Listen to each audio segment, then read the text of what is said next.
嚟到上帝嘅面前，我哋首先求上帝充滿我哋嘅心，我哋向上帝禱告，我哋去話：主啊，求你充滿我嘅心，幫助我哋嘅心單單聚焦喺你裏面。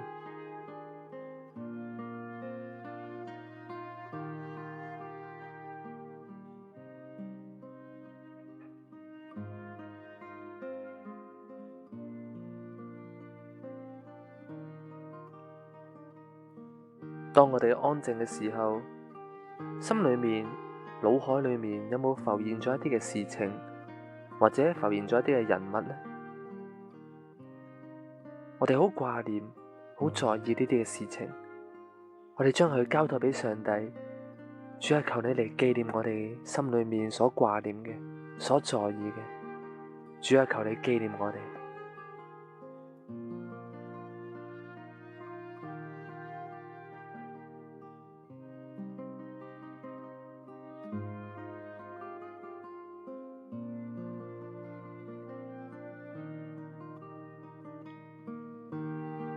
嚟到上帝面前，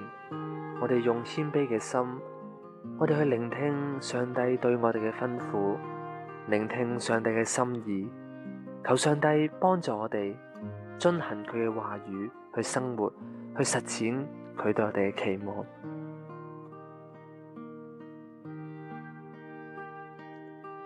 世界話相信你嘅直覺，但係上帝卻係教導我哋要相信聖靈嘅引導。約翰福音耶穌咁樣講：我嘅羊聽我嘅聲音，我亦都認識佢哋，佢哋亦都跟住我。我哋係屬於上帝，我哋係上帝所在乎，我哋係上帝所認識嘅。如果我哋都係認為自己係認識上帝，係跟從上帝嘅話，我哋都會願意去聆聽上帝嘅聲音，亦都會明白上帝嘅聲音，以至當上帝呼喚我哋嘅時候，我哋知道依家係上帝去呼喚我哋。理論上嚟講，當我哋越親近上帝，我哋就越無懼，因為我哋好清晰咁樣知道上帝想我哋去邊，上帝想我哋做啲乜嘢，我哋可以好安心咁樣去跟住耶穌行。喺路加福音，耶穌都曾經咁樣講過，有一個人同耶穌講：耶穌啊，嗰一個生你出嚟，使到你咁有智慧、咁有能力嘅嗰一位有福啦。跟住耶穌就回答佢啦：你講得冇錯，但係都唔夠嗰一啲聽我嘅說話而去遵行嘅人有福。你睇下，上帝對於嗰一啲去聆聽、去遵行上帝心意嘅人嘅評價係幾咁高，甚至乎係比嗰一個去懷胎生耶穌出嚟教養佢哋嘅瑪利亞嗰一個嘅地位係有過之而無不及嘅。嗰一啲聆聽上帝而遵守佢心意嘅人就有福啦。任何一個接觸過羊嘅人呢，都知道嘅，羊就唔係好聰明嘅，佢哋食草同埋穀物，跟住其他嘅羊咩咩咩咁樣去叫，俾人形容羊呢，可能唔係一件好嘅事情嚟嘅。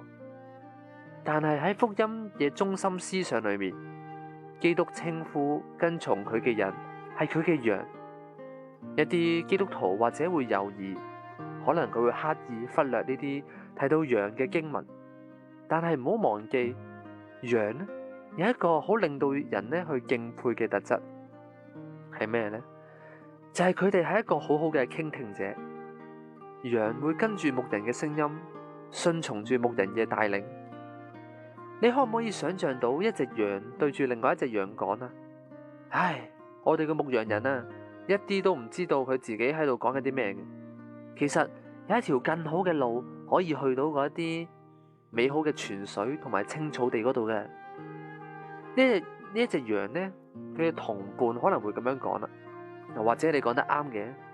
但係我哋嘅牧羊人帶我哋去嗰個好地方嘅動作太慢啦，我好肚餓啊，不如我哋去行你講嗰條路啦咁樣。如果嗰啲羊真係抱住呢種態度咁樣去行事、去行路嘅話咧，最尾一定會惹禍上身，因為呢啲羊根本就唔認得條路。耶穌時時刻刻都喺度看顧住你同我，佢會對佢嘅子民、佢嘅羊講說話，佢知道你嘅道路，亦都知道邊啲道路係你應該要避開嘅。上帝完全嘅歷史，上帝有上帝嘅眼光同埋見解，上帝知道你嘅 DNA， 對你嘅性格了如指掌，佢亦都係一個全然可靠嘅。亦都係因為咁，我哋就知道點解聽上帝嘅聲音係咁重要啦。其他人或者都會有一啲智慧或者經驗嘅，但係上帝知道晒萬物萬事。你嘅直覺可能就係話俾你聽，哇，你而家肚餓，所以你要去食嘢啦。但係上帝卻係睇得穿，透過永恆而去睇穿咗人生裏面每一個階段最適合我哋嘅嘢。一個好嘅牧羊人會同佢嘅羊講說話，為咗幫助呢隻羊可以揾到安全嘅路徑。牧人亦都會行喺羊嘅前頭，就算前面地形兇險，牧人亦都會平安咁樣帶領佢嘅羊去到嗰啲寬闊嘅草原同埋清涼嘅溪水旁邊，盡情咁樣去飲。你又有冇聽到呢一位好牧人嘅聲音呢？耶穌成日都退休去到山上邊聆聽天父嘅聲音，呢一個對佢嘅服侍同埋生命係非常重要嘅。所以讓我哋停低腳步，好好咁樣去傾聽上帝嘅聲音，跟隨住上帝嘅帶領啦。弟兄姊妹啊，我哋願唔願意預留時間去聽上帝嘅聲音呢？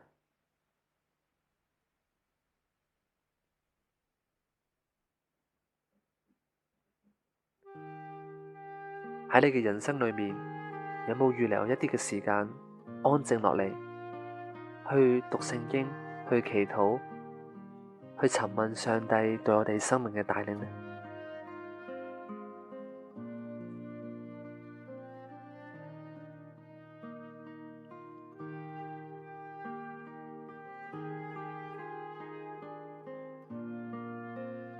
如果你啱啱先聽到呢啲嘅信息，有一啲嘅感受，我鼓勵你向上帝獻上感謝嘅禱告，同埋將你心裏面嘅諗法同佢講啦。